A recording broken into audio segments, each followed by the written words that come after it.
Therapy start कर दी जाती है, तो उसके बाद आपको फॉलोअप पे रखना होता है। फॉलोअप पे हमने क्या-क्या चेक करना होता है, हमने ये देखना होता है कि मरीज़ की इम्प्रूवमेंट हुई है सिम्पटम्स में या नहीं हुई।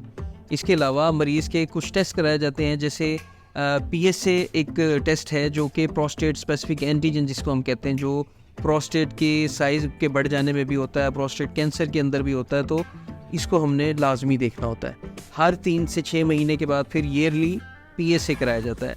इसी तरह आपके एलएफटीज़ कराए जाते हैं, क्योंकि इस दवाई से आपके लिवर के अंदर कोई ख़राबी हो सकती है, तो ये देखने के लिए कि लिवर के अंदर कोई ख़राबी तो नहीं हो रही, एलएफटीज़ कराए जाते हैं।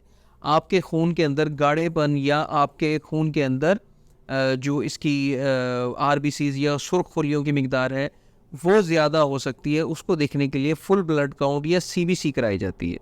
इसके अलावा आपके गदूद का एनुअली मुआयना किया जाता है कि उसके अंदर कोई चेंजेस तो नहीं आई, आपकी लिपिड प्रोफाइल